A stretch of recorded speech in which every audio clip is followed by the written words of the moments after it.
The Ars Goetia is the first section of a 17th century grimoire known as the Lemegeton, or the Lesser Key of Solomon. Regarded as one of the most influential magical texts of all time, it played a central role in shaping Western ceremonial magic. It contains detailed descriptions of 72 spirits said to have been summoned and confined by King Solomon in a brass vessel, a legend rooted in ancient apocryphal texts. Each spirit is listed with its name, rank in the infernal hierarchy, powers, appearance, the number of legions it commands, and its corresponding sigil. These entities are not random. They are organized into a structured system, complete with kings, dukes, presidents, marquises, princes, earls, knights, and counts, each with distinct roles and attributes. Some reveal hidden knowledge, others influence emotions, uncover secrets, locate treasures, or teach sciences and languages. They are summoned by practitioners who seek their knowledge or assistance to achieve specific ends. The rituals are precise, and the consequences are deeply tied to the practitioner's preparation, intent, and discipline. The text details how to summon the demons, the tools required, and the various conjurations to call them forth. Though the Lemegeton was compiled in the 1600s, it had previously survived in handwritten manuscripts and private collections. For centuries, it was shared among occultists, hermeticists, and scholars. Today, although it exists in dozens of versions, the core remains intact. This video presents all 72 of these spirits, along with the symbolic roles they've played in occult history, magical practice, and cultural interpretations. Each spirit is presented as described in the original text, some with bizarre otherworldly forms, and others in surprisingly ordinary or deceptively handsome appearances. Use the timestamps to skip to the demons you're most interested in, or watch from the beginning to understand the entire framework of the Ars Goetia. Paimon is one of the most exalted kings of hell, ranking among the highest in the Goetic hierarchy. He commands a staggering 200 legions of spirits, though he is said to govern only a portion of them directly. He typically appears as a regal man with a noble face, crowned and riding a dromedary, a one-humped camel, often accompanied by a host of musicians sounding trumpets or cymbals. His voice is said to be loud and commanding, though it may not always be immediately intelligible without magical interpretation. Summoners must wear a crown and maintain a respectful demeanor, as Paimon is sensitive to respect and hierarchy, but he is highly obedient to those who summon him. However, Paimon does not concern himself with healing or medicine. That falls under the domain of Buer. Buer is a president of hell who commands 50 legions of spirits and is known for his deep knowledge of moral philosophy, logic, and herbal medicine. He appears as a lion's head surrounded by 5 symmetrical legs arranged like spokes on a wheel, allowing him to move in any direction. This unique form symbolizes balance, adaptability, and the reach of his wisdom. Unlike more destructive demons, Buer's powers are constructive. He teaches ethics, cures diseases, and shares the healing properties of plants. He is often sought by scholars and healers for guidance in both the physical and intellectual realms. Buer is typically summoned through rituals that emphasize purity, using herbal incense and circles marked with botanical or alchemical symbols. But if you were interested in the movements of the stars and their hidden influence, you would turn to Marax instead. Marax is a powerful president and Earl of Hell who commands 30 legions of demons. He appears as a wise, lion-headed man riding a massive bull, often surrounded by glowing astrological charts and blooming herbs. He is most valued for his deep knowledge of astronomy and herbs, making him an ideal guide for practitioners who blend celestial wisdom with natural healing. Marax teaches the connections between planetary movements and the properties of plants, showing how the stars influence both physical health and spiritual balance. His teachings are rooted in the belief that the heavens mirror and govern the natural world. Summoning Marax often involves aligning the ritual with specific lunar phases or planetary hours, and incorporating herbal offerings and star sigils into the circle. But what if you wanted to be more logical or to learn the art of invisibility? For that, you would turn to Foras. Foras is a powerful president of Hell, commanding 29 legions of demons. He typically appears as a strong wise man, often robed and holding objects associated with alchemical or botanical study, such as herbs, crystals, or scrolls. He is renowned for his mastery over logic, herbalism, the properties of precious stones, and the mystical art of invisibility. His presence is calm and commanding, and he speaks with clarity and reason. Foras can make men invisible and teach rhetoric, ethics, and the healing arts. This makes him highly useful to summoners who value intelligence and precision. Summoners use obsidian, clear quartz, or moonstone when performing rituals to call on Foras. But here's a secret. Foras might teach you how to disappear, but Furcas teaches you how to think. Furcas is a knight of hell, widely respected for his clarity of mind and strict adherence to reason. He appears as an austere, bearded old man, robed and riding a great black horse, often carrying a long, pointed weapon, either a spear or staff. His expression is serious, reflecting his role as a spirit of discipline and thought. Furcas commands 20 legions of demons and is sought after by those who value logic over mysticism and knowledge over illusion. He specializes in philosophy, logic, and astronomy, and his teachings are academic in nature. Summoners often surround themselves with books, scrolls, and celestial charts to attune to his energy. But while Furcas grounds you in logic and philosophy, he won't tell you how the stars shape your destiny. That's where Orias comes in.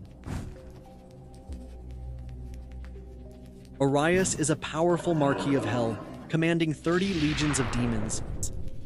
He is renowned for his deep knowledge of astrology, planetary influence, and the manipulation of personal dignity and status.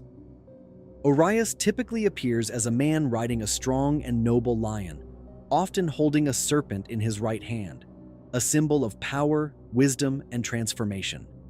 He is especially known for his ability to grant titles, transform appearances, and win favor from those in positions of power. This makes him a favored ally for those navigating courtly politics or seeking social ascent. Summoning him requires precision and respect, as his gifts are potent, but only to those who understand the weight of the stars. If Orias maps the skies, Stolas shows you what's hidden within them and what they've been guarding all along. Stolas is a high-ranking prince of hell, commanding 26 legions of spirits. He is widely known as a teacher of astronomy, herbal knowledge, and the properties of precious stones. Unlike more destructive or deceptive demons, Stolas is primarily an instructor. His role is to enlighten rather than corrupt. Stolas is often described as appearing first as a great owl, a symbol of wisdom and mystery, with glowing eyes and an imposing presence. When compelled, he can take on a humanoid form, but even then retains an otherworldly air. The owl imagery ties directly to his domain over hidden knowledge and nocturnal insight, suggesting that what he teaches is not always easily understood without deep focus or discipline. Stolas is typically summoned by those who seek to bridge the gap between the earthly and the cosmic. Rituals involving Stolas often include astrological timing, symbolic stone arrangements, and herbal elements. He is considered one of the more benevolent and scholarly Goetic spirits. This is in contrast to Amy, the demon that arrives with fire, literally. Amy typically appears first as a flaming fire, a manifestation of his energetic and illuminating nature. Upon request, he takes on a human form. He is described as serious and scholarly. Despite his demonic status, Amy is said to be loyal and truthful to skilled summoners. In some legends, he expresses a desire to return to the seventh throne of heaven from which he fell. Amy teaches astrology and liberal sciences, including mathematics and geometry. To summon Amy effectively, rituals typically involve intricate geometric patterns, astronomical calculations, and mathematical symbolism. He is nothing like the next demon on the list, who steps in with violence and a taste for destruction. Glasya-Labolas is a formidable president of hell, commanding 36 legions of spirits. Some traditions suggest he can transform into a human form upon request, but even then, his presence is intense and unsettling. He is one of the most paradoxical figures in the Ars Goetia. He is known as both a prophet and a provocateur. He's a demon who can reveal the deepest truths of the past and future, yet also incite bloodshed, conflict, and betrayal with terrifying ease. His dual nature makes him incredibly powerful, but dangerously unpredictable, as he offers clarity laced with chaos. Glasya-Labolas is also credited with teaching the art of murder, invisibility, and occult knowledge. He is a spirit of brilliant insight, wrapped in volatile energy, often giving more than the summoner bargained for. Glasya-Labolas may show you the future through fire and blood, but Vassago sees just as far without the violence. Vassago is a powerful prince of hell. While he does not command a fixed number of legions like some of his infernal counterparts, his authority lies in knowledge rather than brute force. Vassago appears as a solemn, cloaked figure with shadowed or clouded eyes, exuding an air of quiet mystery and truth. His form human-like, reflecting his role as a seeker of lost knowledge and seer of hidden things. He is renowned for his ability to uncover lost or hidden objects, reveal secrets of the past, and foretell the future with a rare degree of accuracy. Among summoners, he is considered one of the more truthful and approachable demons, valued for his clarity and lack of deception. Here's the thing. Vassago may help you find what's been forgotten, but this next demon shows you what's already forming in your mind.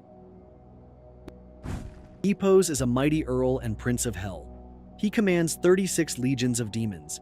He typically appears as a hybrid creature with the body of an angel, the head of a lion, and the tail of a hare, sometimes with the addition of goose-like feet. His lion's head speaks to his commanding presence and keen judgment, while his angelic body hints at a fallen nobility. Ipos is known for his insight into human nature. He possesses the power to reveal hidden thoughts, grant sharp wit, and foretell the fate of individuals. Ipos speaks with clarity and directness, often giving blunt truths rather than riddles.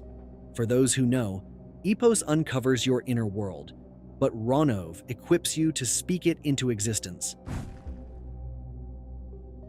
Ronove is a Marquis and Great Earl of Hell, commanding 20 legions of spirits. He is known for his mastery of rhetoric, languages, and persuasion. He is often summoned to teach eloquence and win favor in the eyes of others.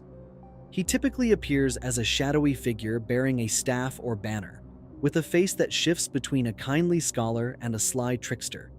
His form may include sharp teeth or a demonic grin, hinting at his cunning nature beneath the surface of refinement. Ritual summoning includes spoken chants, written languages, and symbolic representations of communication. If Ronove masters language, Andrealphus masters structure, the kind hidden in the sky and etched into the world. Andrealphus is a Marquis of Hell, ruling over 30 legions of demons. He often appears as a large peacock or a man with bird-like traits. His feathers shimmer with vibrant colors. His voice is loud, sharp, and bird-like, almost jarring. Andrealphus moves with sudden, graceful motion, like a creature always on the edge of flight. His presence feels both brilliant and unsettling. He is a master of astronomy, geometry, and all forms of measurement. He teaches these sciences with great precision. He also has the power to transform men into birds. This act symbolizes freedom, flight, and the release of earthly limitations. Summoners call on him for clarity in complex studies and to awaken higher forms of perception. Agares is a Duke of Hell who commands 31 legions of spirits. He appears as an old man with regal bearing, riding atop a crocodile while a hawk perches on his fist. symbols of grounded chaos and sharp perception. Agares is a force of upheaval. He brings tremors to the earth, disrupts social structures, and topples hierarchies both literal and spiritual. He is also a master linguist, capable of instantly teaching all languages and commanding the return of fugitives or lost souls. Rituals calling on Agares often involve earth, sand, or cracked stones, invoking his dominion over instability and movement. Aim is a Duke of Hell who commands 26 legions of spirits. He takes the form of a man with 3 distinct heads, 1 human, 1 cat, and 1 serpent, riding a monstrous viper and wielding a burning torch. He is a spirit of pure destruction. Aim sets cities aflame, razes strongholds, and leaves confusion in his wake. But he also provides insight into future events, offering flashes of clarity through the smoke. Summoners often use fire, ash, or scorched talismans to connect with Aim. He does not linger. His presence is fast, hot, and ruinous, ideal for those who seek to tear something down before they rebuild. Furfur is an Earl of Hell commanding 26 legions.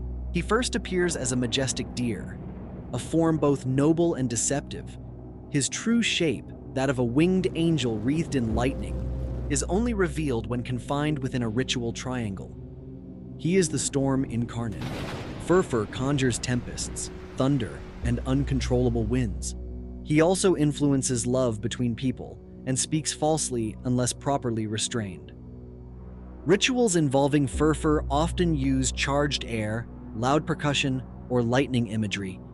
His power is wild, romantic, and dangerous, a spirit for those seeking change that roars. Focalor is a Duke of Hell who commands 30 legions.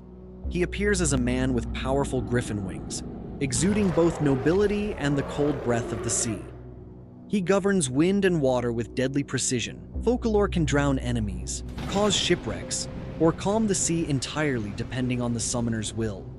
He is also said to have once hoped to return to heaven. His presence carries a weight of regret. When summoning Focalor, practitioners often use sea salt, feathers, or symbols of tides and storms. He arrives like a coastal storm, serene at first, then merciless. Shax is a great Marquis of Hell, commanding 30 legions. He appears as a stork with a raspy voice, an omen-like figure whose form shifts subtly with every glance. Shax steals what others cannot: sight, speech, understanding, or even secrets. He deceives, blinds, and manipulates, but under control, he reveals hidden knowledge and delivers familiar spirits. Working with Shax involves deception and revelation. Mirrors, veils, and stolen objects are used in his rites. He's a thief of perception, a subtle hand in the dark. Use him carefully, or risk being the one robbed. Oze. Oze is a president of Hell with 30 legions under his command. He takes the form of a leopard that may shift into a man, his eyes glowing with intelligence and madness alike. Oze is a spirit of shape-shifting and delusion. He causes people to believe they are kings, gods, or animals, blurring the line between reality and insanity. He also gives truthful answers about divine secrets, so long as you can stay sane long enough to understand. His rites often include animal masks, altered states, or mirrors that distort reflection. Oze teaches that madness is a form of truth. It's up to you to survive the lesson. Floros is a Duke of Hell, commanding 36 legions. He manifests as a fire-breathing leopard-headed man, regal and dangerous, with eyes like smoldering coals. Floros reveals the truth, but only through fury. He burns through deception, exposing divine mysteries, past events, and falsehoods in others. He can also destroy enemies with fire, making him both revealer and avenger. Invoking Floros requires courage. Rituals may involve burning herbs, fire pits, or iron talismans etched with sacred truths. He won't flatter or comfort. His truth is painful, purifying, and final. Kimaris. Kimaris is a Marquis of Hell with 20 legions at his command. He appears as a dark-armored knight upon a powerful black horse, a figure of discipline, silence, and exactitude. He is a spirit of war and recovery.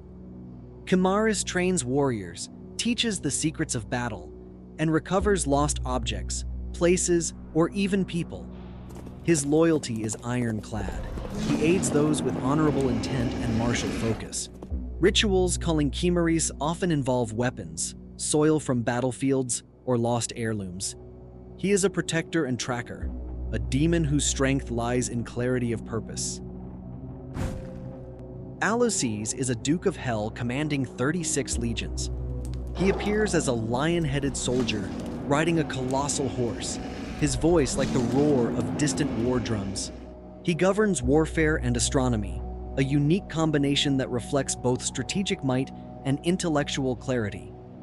He teaches the art of combat and sharpens the mind, offering strength, resolve, and battlefield insight. His rituals include maps, charts, or forged metal, symbols of both war and calculation. Alloces does not act from rage. He is cold precision, and his power is in knowing when to strike. Andromalius is a great Earl of Hell, commanding 36 legions of spirits. He appears as a heavily robed man, stern-eyed, holding a serpent in one hand, an unmistakable image of judgment and restoration. His domain is justice. Andromalius reveals thieves, uncovers hidden treasures, exposes lies, and punishes the guilty. He does not merely find what's missing, he confronts those who took it. Summoners often invoke him during betrayals or theft, placing symbolic items like broken chains, balanced scales, or stolen objects within the ritual circle. His presence is heavy and decisive. Andromalius does not tolerate deception, and if you've lied to yourself, he'll unearth that too. Botis is a great president and Earl of Hell, commanding 60 legions. He appears as a viper who can take human shape with large teeth and horns, his eyes gleaming with the tension between rage and reason. He is a reconciler. Botis reveals the truth behind disputes, reconciles friends and foes, and unmasks hidden enemies. His answers are brief, direct, and often hard to hear. Botis is typically summoned in matters of conflict, between lovers, friends, families, or political rivals. His ritual tools include linked rings or sigils drawn on shared parchment. Botis doesn't coddle. He cuts through emotion and reveals the bare truth, then leaves you to decide what to do with it. Orobas. Orobas is a mighty prince of hell, commanding 20 legions. He manifests as a calm, pure horse before transforming into a man with a noble and humble bearing, surrounded by an aura of trust. Orobas speaks only the truth. He answers questions about the past, present, and future without deceit. He grants favor with those in power, protects from other spirits, and binds pacts with loyalty. Rituals involving Orobas often include symbols of purity, white candles, a silver coin, or clear water. He's one of the few Goetia spirits considered safe and loyal, but his loyalty is earned, not given freely. Seer. Seer is a prince of hell who commands 26 legions. He appears as a handsome man riding a winged horse, his movement always fast, faster than thought, some say. He governs time and space. Seer can transport people or items instantly, uncover hidden objects, and perform tasks with impossible speed. He never lies. Summoners seeking his aid often use maps, travel tokens, or wind symbols. He respects efficiency and clarity. With Seer, hesitation is failure. Ask precisely, act swiftly, and what is lost may arrive before you even finish speaking. Person is a king of hell, commanding 22 legions. He appears as a lion-faced man, wearing a crown and riding a mighty bear, preceded by a spectral trumpeter. He is a sovereign of secrets. Person reveals hidden things, treasures, lost knowledge, and the unseen forces behind events. He speaks of both earthly and divine matters and sees the future clearly. His rituals are grand. Practitioners often include gold objects, animal bones, or instruments as part of their rites. Person is a being of grandeur and depth. When he speaks, it's not just to answer. It's to reveal something bigger than you were prepared for. Valak. Valak is a president of Hell, commanding 30 legions. He appears as a small angelic boy with wings, riding a two-headed dragon, an unsettling contrast between innocence and menace. He finds hidden treasures, reveals secret places, and locates serpents or creatures buried beneath the earth. Some say he understands ley lines or Earth's deeper currents. Summoners often draw tunnels, keys, or use stones as grounding symbols in his rituals. Despite his childish appearance, Valak's presence is ancient and eerie. He doesn't speak often, but what he leads you to may change everything. Barbatos is a Duke of Hell commanding 30 legions of spirits. He appears as a noble archer surrounded by animal spirits, sometimes riding a stag or standing at forest's edge. Barbatos allows the summoner to understand the voices of animals and nature spirits. He reveals hidden treasures, unlocks long-buried secrets, and can bring harmony between allies. Rituals in his name often include leaves, bones, or tokens from the natural world. Barbatos does not rush. His knowledge is like the forest, quiet, vast, and slow to reveal. But when it does, it's undeniable. Gushan is a Duke of Hell, commanding 40 legions of spirits. He appears as a baboon-headed man or as a strange, cloaked figure whose face never stays the same. Gushan reconciles enemies, reveals the future, and speaks absolute truth, even when that truth tears illusions apart. He's often summoned during life transitions, breakups, death, power shifts, when truth is more important than comfort. His rites may include broken mirrors, river water, or bloodstone. Gushan is not cruel, but his honesty is unrelenting. Sitri is a great prince of hell who commands 60 legions of spirits. He is known for his power to inflame love and lust between individuals. Sitri appears with the face of a leopard and the wings of a griffin, but he may assume a human form to appear more alluring. His dominion is subtle but deeply persuasive. He does not force desire, but uncovers and amplifies what already lies dormant. His influence can affect both men and women, revealing hidden affections, secret passions, or urges that the summoner may not have even realized existed. He is often summoned by those seeking to inspire attraction, rekindle passion, or uncover what others feel for them.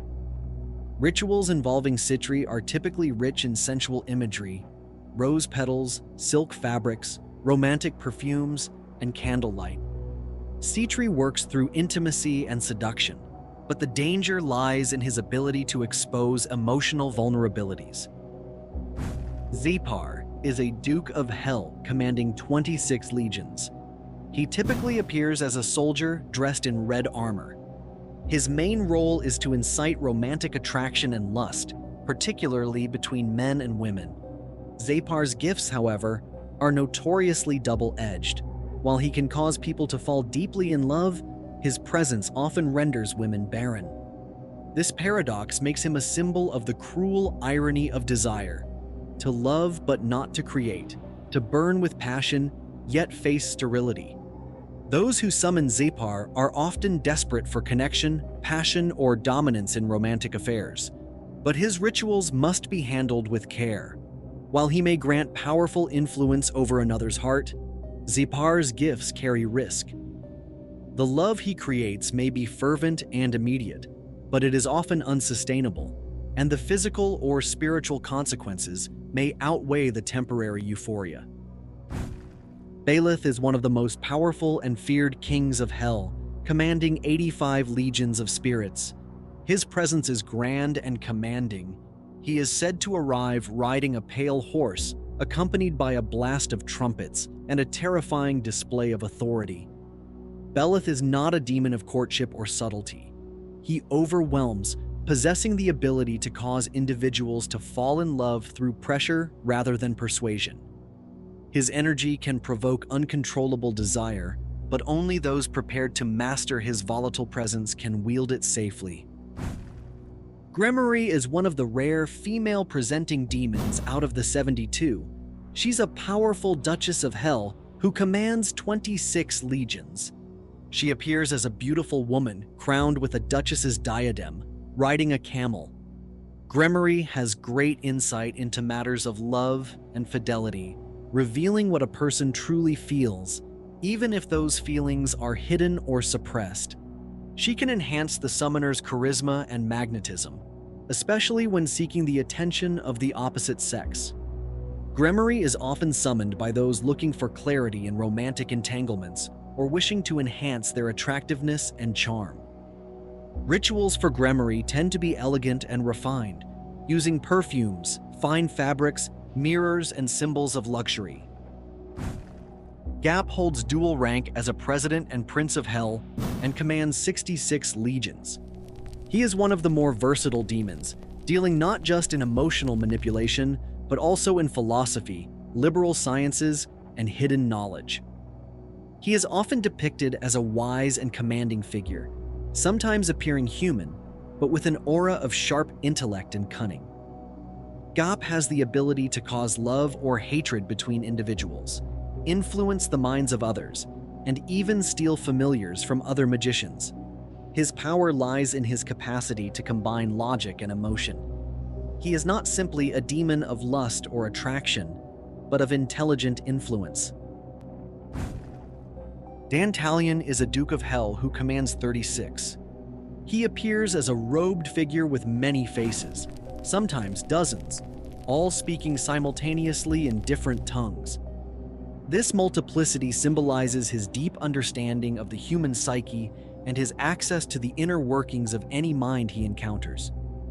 He is one of the most profound emotional manipulators among the Goetic spirits, known for his ability to read and influence human thoughts and feelings.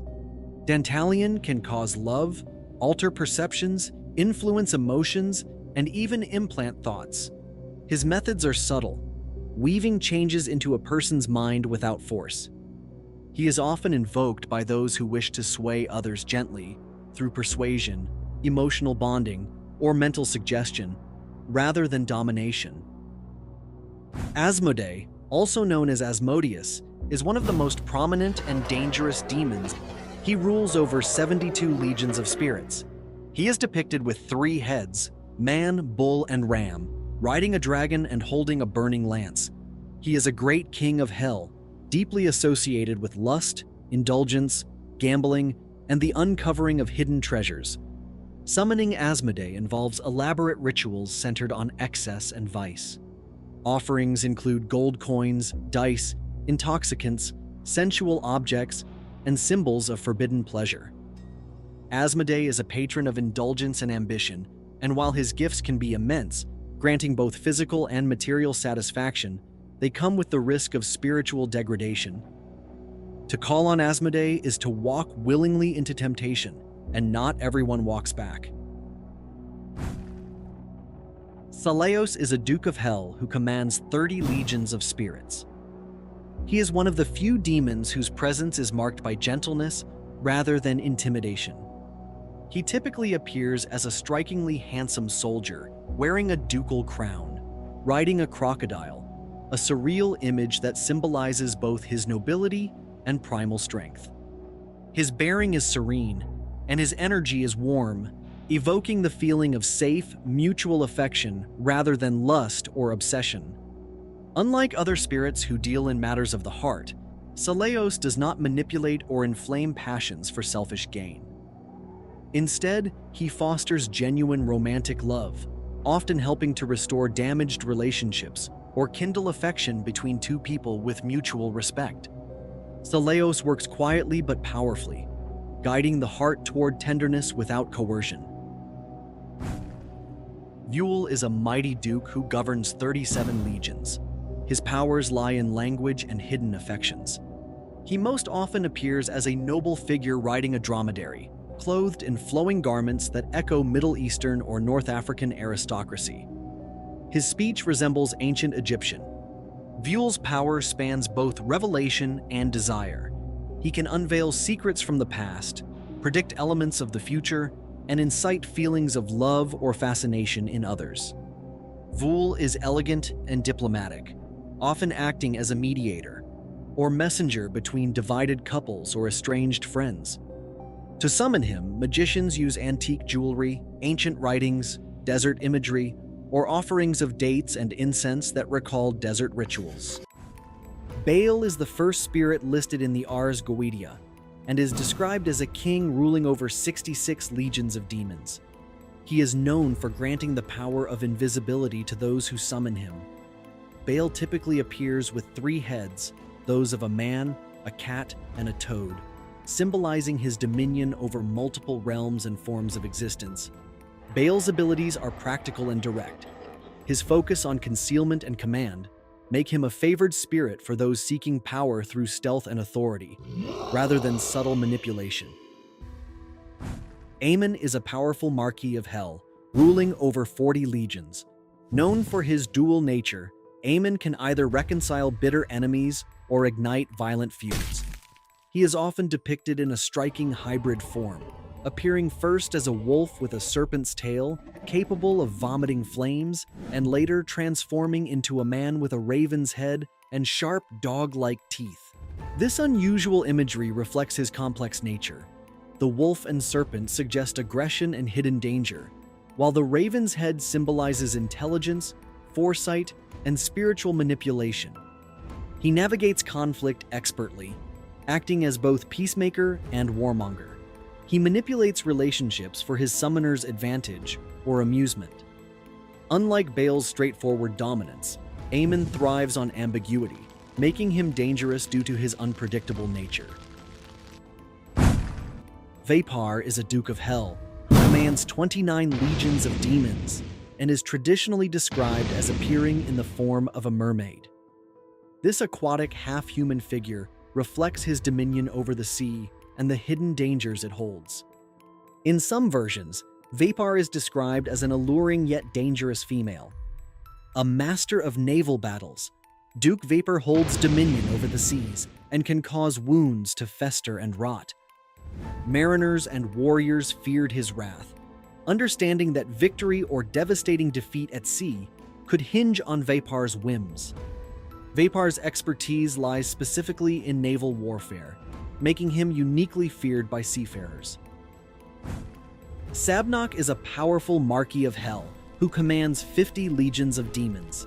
He appears as a fearsome soldier clad in gleaming armor, riding a pale horse, and sometimes bearing the face of a lion, symbolizing strength, war, and raw authority. Sabnok is an architect of fortifications, capable of constructing mighty castles and cities. Yet, paradoxically, he also causes rapid decay, turning defenses brittle and useless. His power lies in both creation and inevitable ruin. Sabnok's approach is structural and defensive, yet inherently self-destructive. Andras is a terrifying Marquis of Hell who commands 30 legions of demons and is feared even among other spirits. He appears as a humanoid figure with the head of an owl and rides upon a black wolf, wielding a sharp and gleaming sword. His very presence brings chaos. Andras specializes in sowing discord, inciting conflict, and turning allies into enemies. Andras represents direct, ruthless brutality. Halfas is an Earl of Hell who commands 26 legions of demons and is known for his role in preparing for war. He appears as a hoarse-voiced man or a stork, symbolizing vigilance and swift action. Specializing in the strategic aspects of war, Halfas constructs towers and supplies weapons and ammunition. His appearance is often subtle, and he stands in the background from where he influences battles. This he does by empowering armies and tipping the scales of conflict. Unlike the straightforward savagery of Andras, Halfas acts indirectly, strategically orchestrating warfare. Malphus shares similarities with Halphus but is distinguished by his preference for deception and distrust.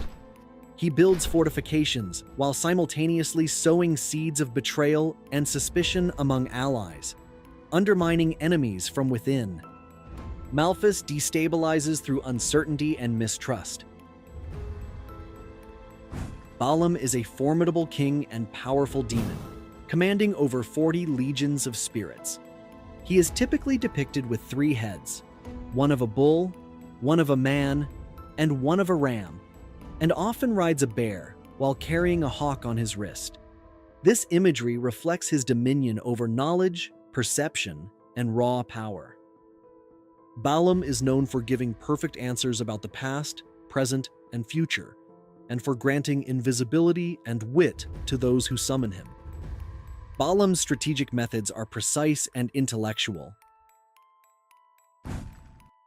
Raum is a great Earl of Hell who commands 30 legions of demons and is known for his swift, chaotic energy. He appears in the form of a raven, though he can take on human shape when commanded. Raum excels at causing catastrophic destruction, specifically targeting cities and powerful nobles. Additionally, he possesses a thief's instinct, stealing valuable treasures during chaos. In this way, he combines strategic aggression with opportunistic greed. Marcosius is a powerful Marquis of Hell who commands 30 legions of demons and is known for both his fearsome presence and surprising nobility. He appears as a wolf with griffin wings, a serpent's tail, and spews fire, a dramatic and imposing form that reflects his warrior nature. When compelled, he can take on a human shape and speak honestly with the summoner. Marcosius is renowned for his courage and loyalty in battle, making him a demon often associated with honor among infernal beings. According to lore, he once belonged to the angelic order of dominions and claims he will return to heaven after 1,200 years, suggesting a complex nature that balances destruction with a lingering connection to the divine. Valifor is a Duke of Hell who commands 10 legions of demons and is known for his association with theft, cunning, and decay. He sows sickness within enemy ranks, weakening their strength and resolve, quietly disrupting order and promoting instability on the battlefield.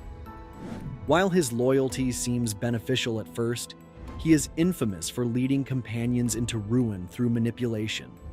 In some accounts, his presence also brings disease or spiritual corruption, linking him to both material theft and moral erosion.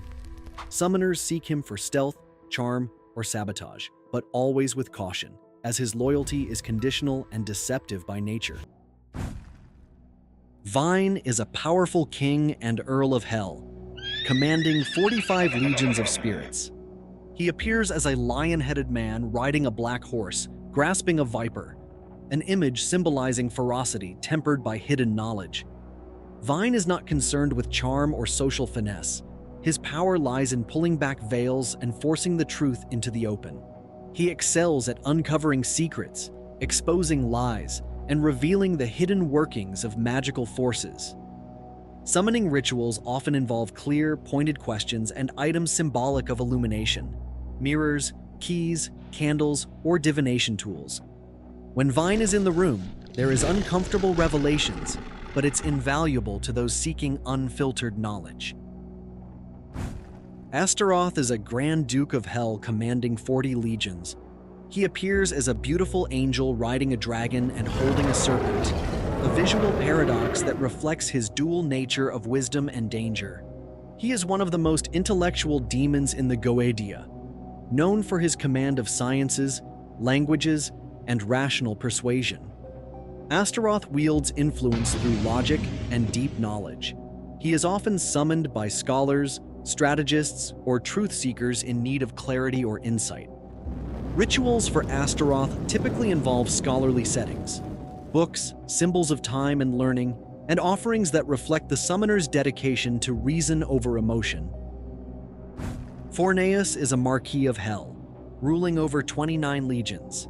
He is one of the most socially adept spirits of all the demons. He appears as a great sea creature, sometimes with multiple faces, symbolic of his ability to navigate emotional and social currents. His presence is calm, diplomatic, and almost soothing. He is especially powerful in matters of reputation, public speaking, and conflict resolution. Forneus improves one's image not through illusion, but through alignment, making the summoner more relatable, likable, and trustworthy to others. Rituals in his name often take place in communal or peaceful settings, using symbols of water, harmony, and unity. These include rings, shared food, or musical elements, used to amplify his gifts. Baithan is a duke who commands 30 legions and appears as a robust man with a serpent's tail, riding a pale horse. His image reflects motion, vitality, and earthy wisdom. He is particularly associated with the virtues of herbs and stones, and with the power of swift transportation, both physical and spiritual. Baithan's influence is highly practical, often aiding in journeys, relocations, or sudden transformations. Summoning him often includes herbal incense, plant offerings, or symbolic tools like shoes, maps, or coins. Baithan is ideal for those needing movement, whether through space, health, or energetic shifts, making him a demon of both travel and healing. Eligos, also known as Abagor, is a duke who commands 60 legions. He is depicted as a knight bearing a lance and riding a spectral warhorse. He embodies intelligence, secrecy, and insight, particularly in matters of politics, battle, and love. His presence is cool, calculated, and alert. Eligos reveals who is aligned with whom, what others plan in secret, and how to approach situations with strategic foresight. Eligos must be approached with clear questions and serious intent. He is a demon for those navigating complex human dynamics, where what's not said matters most. Bereth is a duke and prince of hell, commanding 26 legions.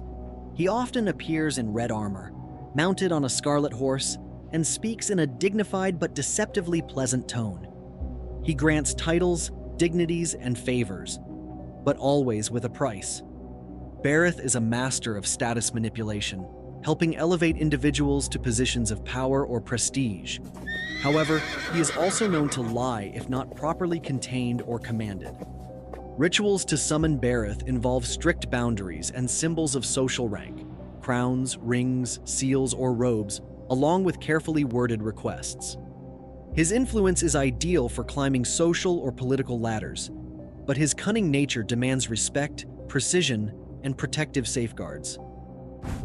Larage is a marquis who commands 30 legions and manifests as a green-clad archer carrying a bow and quiver. He is a spirit of conflict, rivalry, and long-lasting wounds. His arrows do not kill outright, but fester and linger. His influence is destructive, but not without strategy. Larage excels in escalating tension, provoking confrontations, or weakening adversaries from within. He contrasts sharply with Bereth's refined manipulation, bringing chaos where others bring control. Rituals to summon Larage involve weapons, symbols of opposition, or items connected to the intended target. He is often called upon in matters of warfare, legal battles, or interpersonal vendettas, making him a feared but effective force for calculated aggression. Zagan is a great king and president of Hell, commanding 33 legions of spirits. He appears as a griffin-winged bull that slowly morphs into a dignified man, symbolizing transformation at both primal and intellectual levels. Zagan is the master of alchemy and transmutation, turning wine into water, water into oil, and even base metals into gold. But his true power lies in the deeper metaphysical truth that everything is capable of change. He transforms not just matter, but identity and perception.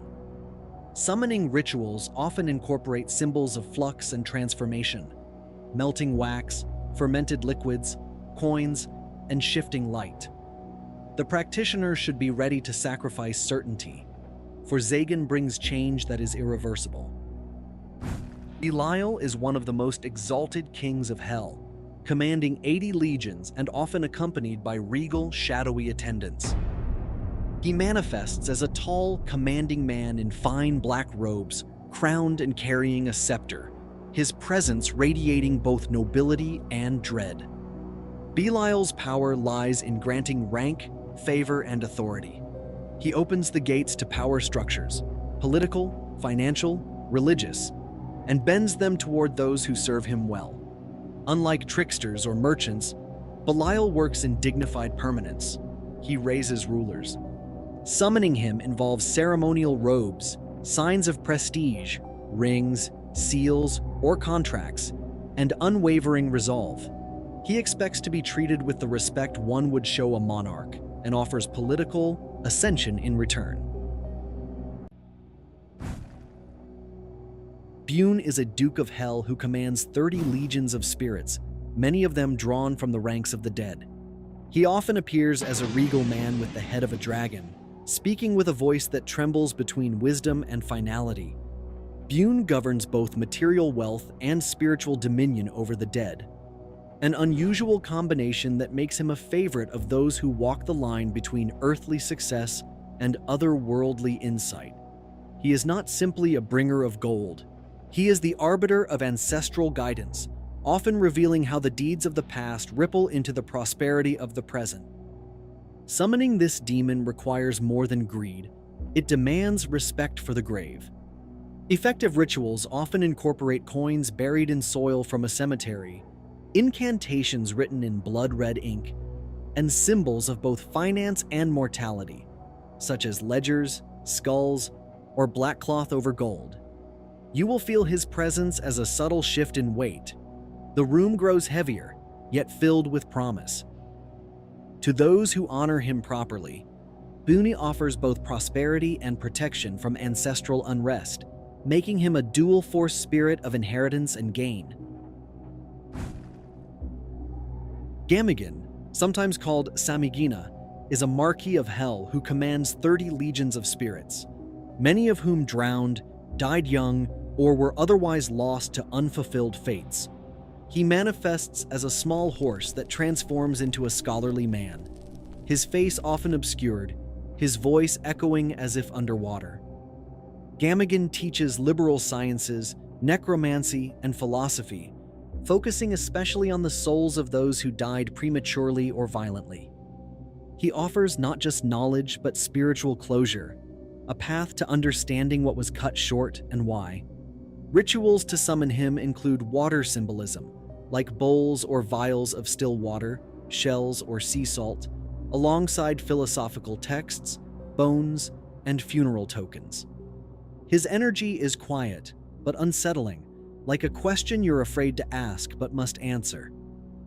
Those who work with him gain access to lost wisdom and the ability to communicate with the unresolved dead, often unlocking buried truths or final words left unsaid. Murmus, also called Murmur, is a Duke of Hell who commands 30 legions of spirits, both living and dead. He appears as a robed philosopher accompanied by trumpeting angels or ghostly scholars, speaking in tones that seem to echo across time. Murmus governs the realms of philosophy, music, and necromancy. He teaches the language of the dead, the harmonic structure of the universe, and the deep logic that binds soul to body. He does not entertain petty requests. His knowledge is profound and eternal. Rituals invoking Murmus often include musical instruments, philosophical texts, incense, and bones, or ancestral relics. His presence is felt in soft wind, in melancholic melodies, and in the sudden clarity of thought that feels ancient. Bifrons is a mighty Earl of Hell, ruling over 26 legions. He appears as a skeletal figure robed in astronomical maps, his eyes glowing like dying stars, and his hands marked with geometric sigils. He teaches astronomy, geometry, and other sciences of measurement and orientation. But more grimly, he also governs the dead, moving bodies from one grave to another and commanding funeral rites. Bifrons balances knowledge of the stars with the weight of the grave. To summon him, practitioners should construct their circles with mathematical precision.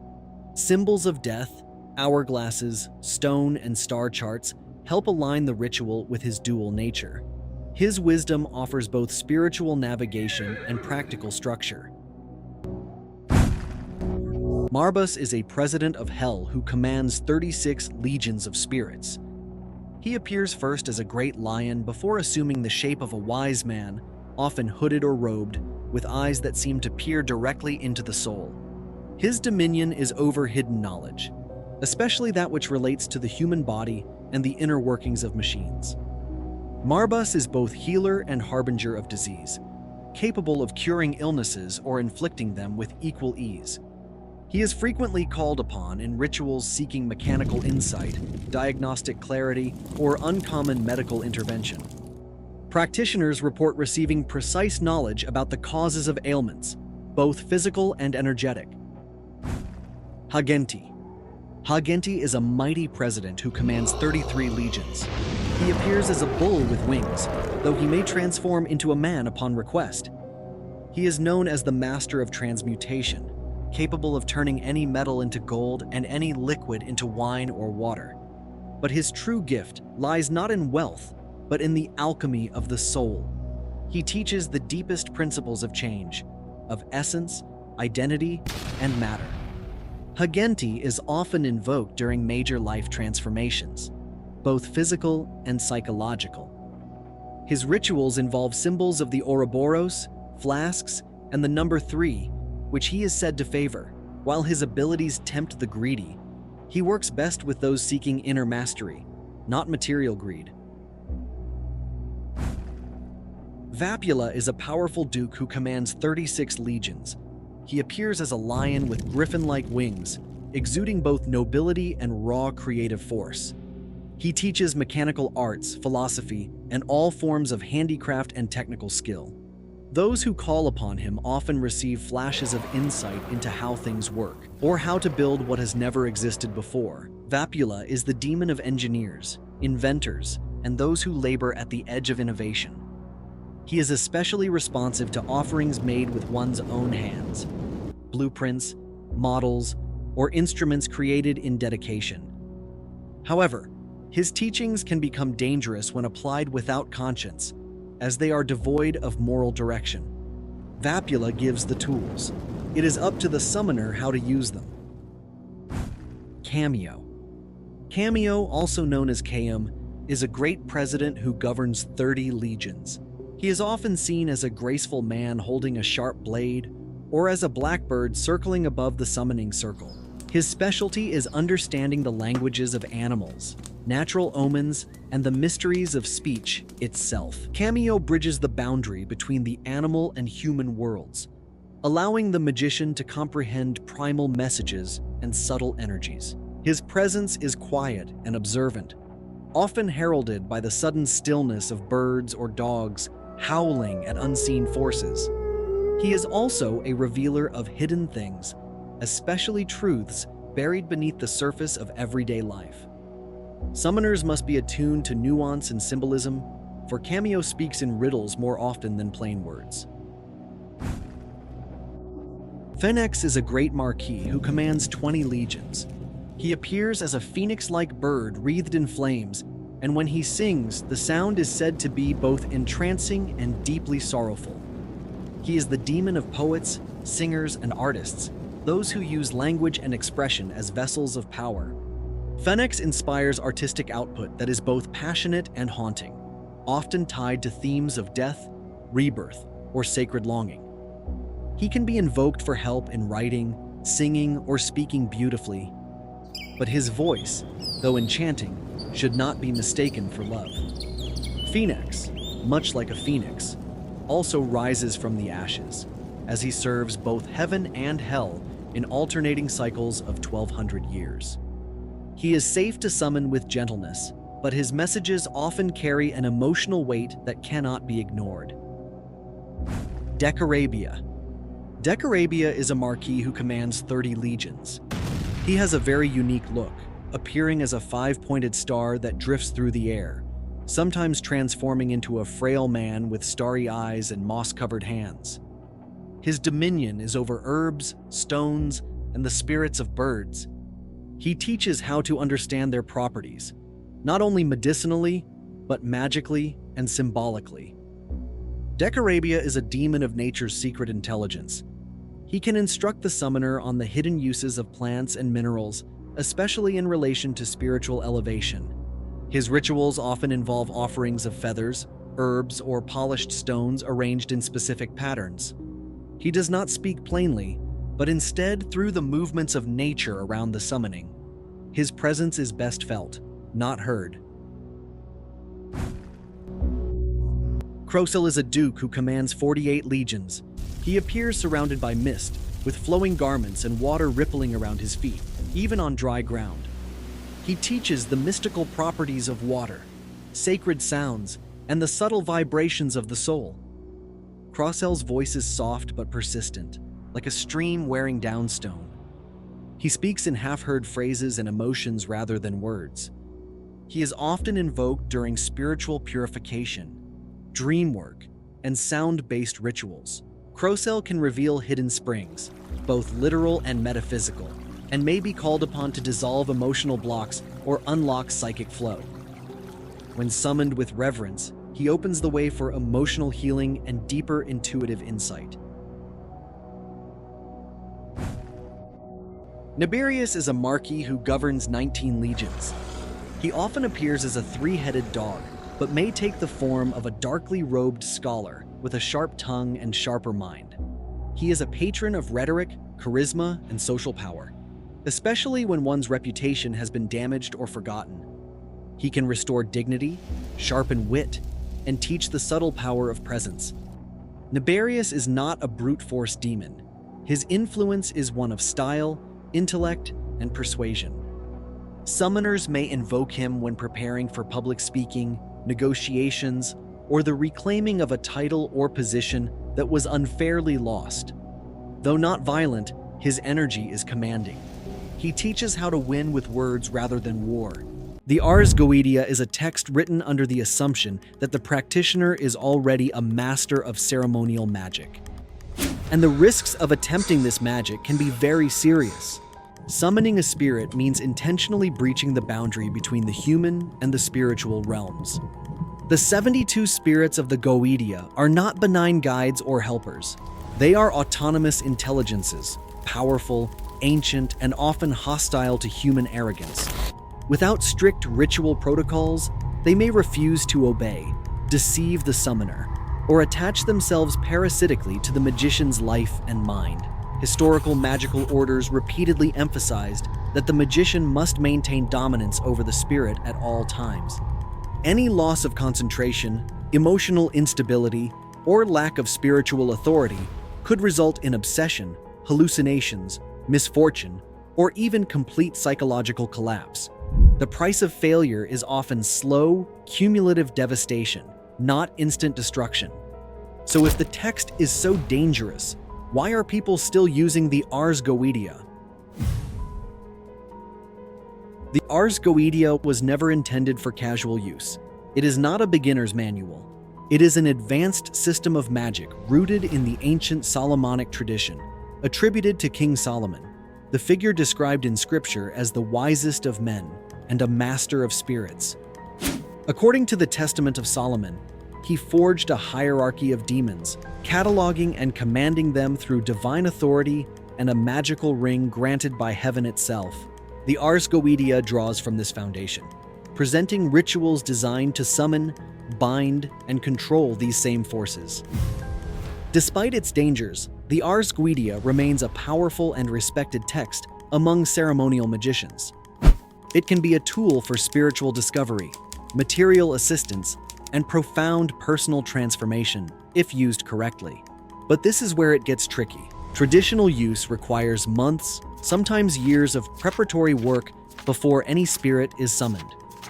This preparation includes daily purification, fasting, prayer or meditation, study of divine names, construction of proper ritual implements, and cultivation of intense self-discipline. The text instructs the magician to construct a protective circle, prepare a triangle of manifestation, and inscribe the demon's sigil on parchment. This circle must be inscribed with sacred names, ideally crafted under planetary or astrological timings favorable to the working. Within this circle, the magician calls upon divine authority to protect themselves and to command the spirit. The spirit itself must be summoned into the triangle of manifestation. In traditional Goetia summoning, the triangle of manifestation is a critical ritual tool. It's a separate space, usually drawn outside the magician's protective circle. This is where the spirit is commanded to appear and communicate, but cannot cross into the summoner's protected space. The text also outlines the tools required for a successful summoning, ranging from ordinary items like a sword, cap, and scepter, to more unusual objects, such as a lion's skin. It's essential that the summoner follows the exact steps of the summoning ritual, including the first and second conjuration, the constraint, the curse against spirits that rebel, and the eventual welcome of the spirit. At the end of the session, it's essential that the summoner speak the license to depart. The text states, "After thou hast given the spirit license to depart, thou art not to go out of the circle until he or they be gone, and until thou shalt have made prayers and rendered thanks unto God for the great blessings he hath bestowed upon thee in granting thy desires and delivering thee from all the malice of the enemy the devil." Failing to close the ritual properly can leave the spirit free to linger and interfere with the summoner's life. The Ars Goetia is precise for a reason. It assumes the summoner knows how to prepare, how to command, and how to protect themselves. Yet across history and modern practice, most failed summoning attempts share a pattern of critical mistakes. Many summoners cut corners, creating sigils or circles casually instead of carefully replicating the traditional designs. This error is said to weaken the structure of the ritual, leaving openings for the spirit to exploit. In Goetia, invoking the correct divine authority is what binds the spirit. Mispronouncing sacred names, or worse, treating them as optional, breaks the legal force of the summoning. Those who approach the spirits out of greed, lust, vengeance, or desperation signal vulnerability. Spirits are quick to detect emotional weakness and will exploit it mercilessly. Attempting to summon the spirit directly into the circle, or into unprotected space, removes the physical and symbolic separation necessary for safe interaction. Ending the ritual casually or neglecting formal dismissal allows the spirit to linger unbound. Spirits not dismissed properly are free to interfere in the summoner's life without restraint. Even a moment of uncontrolled fear or disbelief during the ritual can shatter the magician's dominance, giving the spirit leverage to resist or retaliate. Each of these mistakes individually is dangerous. Combined, they are almost certain to lead to disastrous consequences. And then there's the issue of breaking the ritual midway. Ritual integrity is the summoner's only shield. If you break the ritual halfway through, whether by panicking, forgetting a step, or abandoning the rite halfway, there can be lasting consequences. If the circle is compromised, the magician isn't protected from the spirit. If the triangle is not properly constructed, the spirit may not be contained within it. Abandoning the ritual halfway through without formally dismissing the spirit can result in the spirit lingering behind, and this can lead to persistent disturbances in their environment.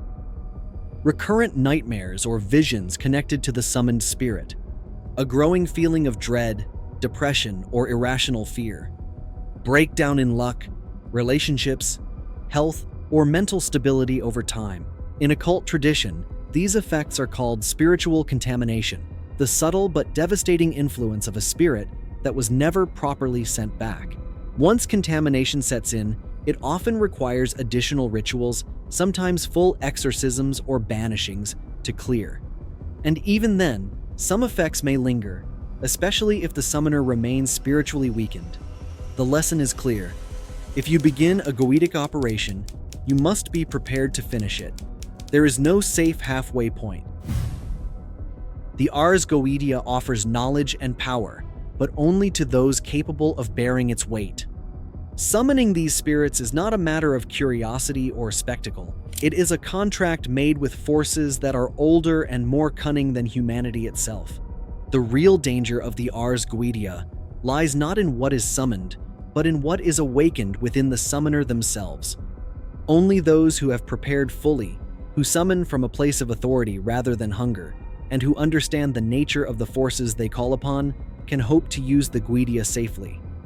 In the end, the Ars Goetia is not just about summoning. It's about the price of asking questions no one else dares to ask, and the discipline required to survive the answers. Approach with curiosity, study with discipline, and above all, respect the circle.